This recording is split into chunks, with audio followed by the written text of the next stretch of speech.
Visa refuse होने की वजह से परेशान है और आपने स्टडी वीज़ा के लिए UK, USA, Canada, Denmark, Australia किसी भी कंट्री के लिए अप्लाई किया तो आपका वीज़ा किसी भी वजह से रिजेक्ट हो गया। वीज़ा रिजेक्ट होने की बहुत सी वजूहात हो सकती हैं जिनका आज हम आपके साथ जिक्र करेंगे और आपको कुछ ऐसी टिप्स बताएंगे कि अगर आप उन टिप्स पर अमल करेंगे तो आपका वीज़ा भी रिजेक्ट नहीं होगा। अगर आपने पहले से स्टडी वीज़ा के लिए अप्लाई किया तो आपका वीज़ा रिजेक्ट हो गया, उनमें से अगर जो कंडीशंस में आपको टिप्स बताऊंगा वही है, अगर आप उसके मुताबिक अपनी इन चीज़ों को ठीक कर लेंगे, सेट कर लेंगे तो आपका वीज़ा रिजेक्ट नहीं होगा। और दूसरी बात, अगर आप पहली मरतबा स्टडी वीज़े के लिए अप्लाई करें, आपकी एजुकेशन मैट्रिक है, इंटर है, ग्रेजुएशन है, 12 ईयर है, 14 ईयर है, ओ लेवल्स है, ए लेवल्स है, 16 ईयर्स है, आपकी जो भी एजुकेशन है और आपकी एजुकेशन के दरमियान अगर कोई गैप है उसको पहले फिल करना है।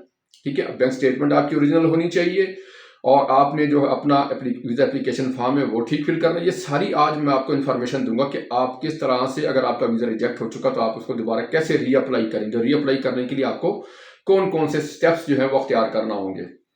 इसी तरह से जो ऐसे तलबा हैं जिनकी education 12, 14, 16 year O A levels जो भी है वो पहली मरतबा स्टडी वीज़े के लिए अप्लाई करते, तो वो भी नोट कर लें और इस वीडियो को पूरा गौर से देख लें, समझ लें कि अगर आपने भी इस तरह की कोई प्रॉब्लम अगर आपकी भी डॉक्यूमेंटेशन में है तो आपका भी वीज़ा रिजेक्ट हो जाएगा।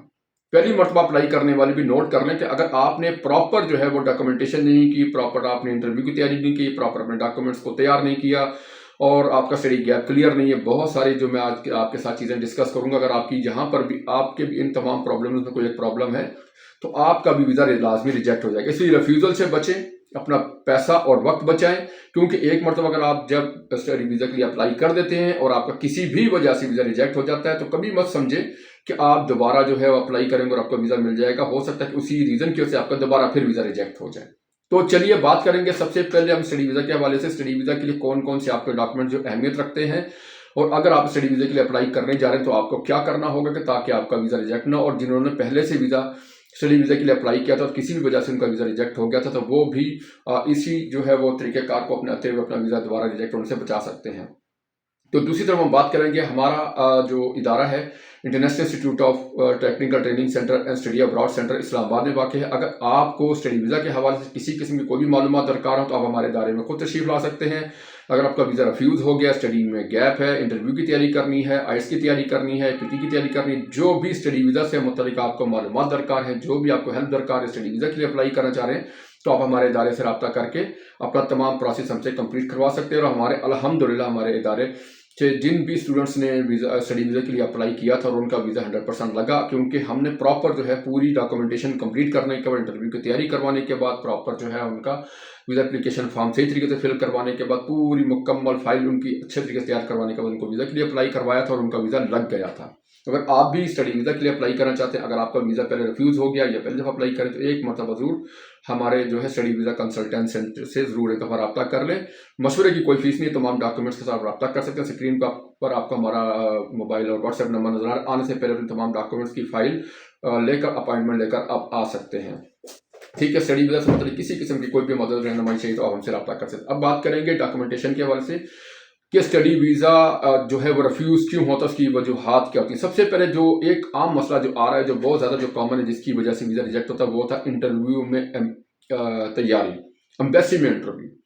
अब जब आप स्टडी वीज़ा के लिए अप्लाई करते हैं, स्टडी वीज़ा अप्लाई करने के बाद आपको वहाँ से एडमिशन लेटर मिल जाता है और आपका एडमिशन होता है, आप फीस सबमिट करवा देते हैं। सेकंड स्टेप पर जब आप एम्बेसी से आपको कॉल आती है, अपॉइंटमेंट मिल जाती है, जाकर इंटरव्यू देते हैं। इंटरव्यू में जो सवालात आते हैं वो सवालात किस नौइयत के होते हैं, उन सवालात की ही बेस पर वीज़ा आपको मिलता है, उन्हीं सवालात की बेस पर ही आपका वीज़ा रिजेक्ट होता है।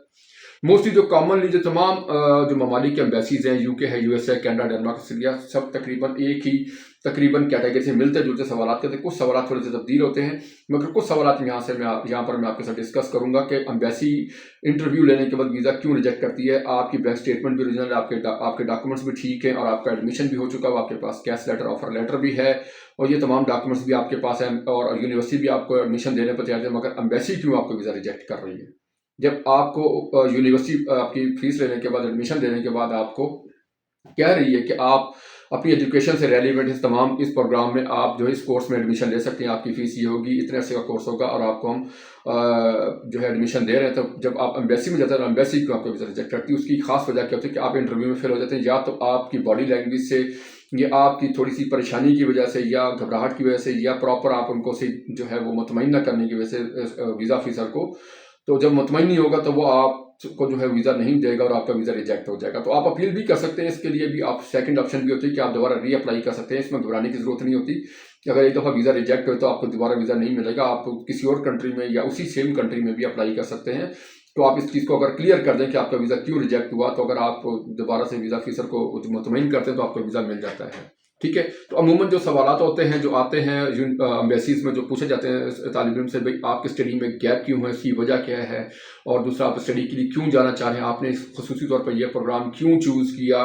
और आप जो है वो जो इस प्रोग्राम को कंप्लीट करने के बाद क्या करना चाहेंगे? तो इस तरह के कुछ सवालात होते हैं कि जो एम्बेसी आपसे करती है, सिर्फ़ ये जस्टिफ़ाइड करने के लिए उनका होता है कि वाक़ई स्टूडेंट जो है ओरिजिनल है, ये पढ़ने के लिए जा रहा है या किसी और मकसद के लिए जा रहा है। अगर वहाँ पर उनको थोड़ा-सा भी कोई आइडिया हो जाए, थोड़ा-सा उनको डाउट हो जाए कि ये स्टूडेंट नहीं है, पढ़ने के लिए नहीं जा रहा है, ये वर्किंग के लिए जा रहा है, या इसका कोई और पर्पज़ है वहाँ जाने का, तो आपको वीज़ा नहीं मिलता, आपका वीज़ा रिफ्यूज़ हो जाता है।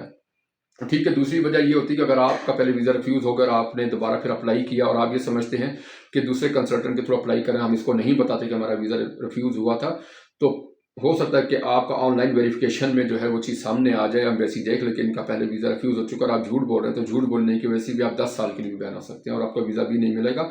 इसलिए हमेशा कोशिश करें कि इंटरव्यूज़ में आपने जो भी बात करनी है बिल्कुल सच और सच्चाई में मदनी करनी है। अगर आपका वीज़ा रिफ्यूज़ हुआ, क्या वजह थी, वो आप बात क्लियर बताएँ एम्बेसी को जाकर, ताकि आपका वीज़ा रिफ्यूज़ ना हो।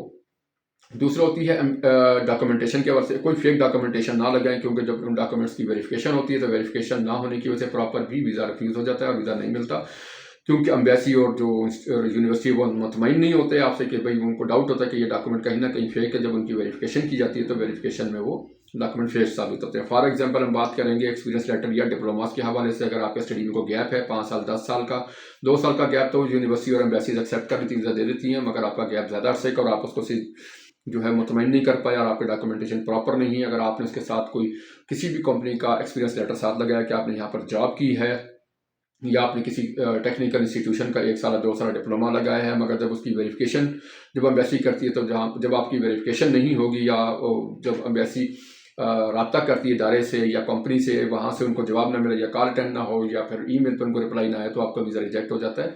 तो डॉक्यूमेंटेशन हमेशा जो है वो आपने ठीक लगानी है। और अपना अब दूसरी बात करेंगे वीज़ा एप्लीकेशन फॉर्म की। वीज़ा एप्लीकेशन फॉर्म क्या होता है? वीज़ा एप्लीकेशन फॉर्म ये होता है कि आपने जब वीज़ा के लिए अप्लाई करते हैं, स्टडी वीज़ा के लिए, तो आपने अपना फॉर्म फिल करना होता है।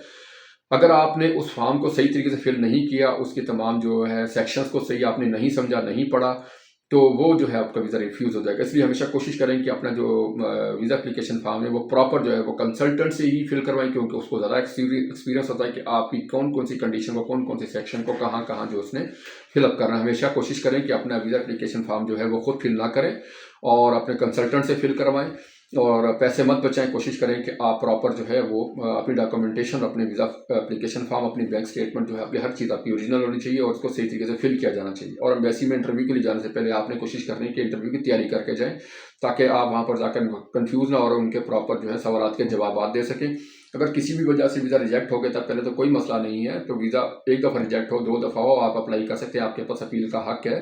ठीक है, तो इसमें लॉ फर्म की भी आप खिदमात हासिल कर सकते हैं। ठीक है, अपने वीज़ा को दोबारा जो है वो रीअप्लाई करने के लिए आप उनसे रब्ता कर सकते हैं। जी, मेरा जो आपने वीज़ा रिफ्यूज़ किया, इसकी रीज़न्स क्या थी, तो बाकायदा एम्बेसी जो इसको दोबारा जो है वो रिव्यू करती है और आपको वीज़ा मिल सकता है। तो हमेशा कोशिश करें कि अपने तमाम डॉक्यूमेंट्स ठीक हों। तो इस हवाले से अगर वीज़ा रिफ्यूज़ल के हवाले से आपका वीज़ा पहले से रिफ्यूज़ हो चुका है या पहली दफ़ा अप्लाई कर रहे हैं, हमेशा कोशिश करें कि पहली दफ़ा वाले और पहली जिन्होंने अप्लाई किया था वो हमेशा रिफ्यूज़ल से बचें। इससे फ़ायदा क्या होगा कि आपका जो अगर वीज़ा रिफ्यूज़ होता है, उससे आपका माली नुकसान भी होता है, आपका वक्त भी ज़ाया होता है और आपको ज़हनी तौर पर टेंशन भी जो है वो फेस करनी पड़ती है। और आपका जो ऑनलाइन रिकॉर्ड में भी आता है कि आपका वीज़ा रिफ्यूज़ हो चुका।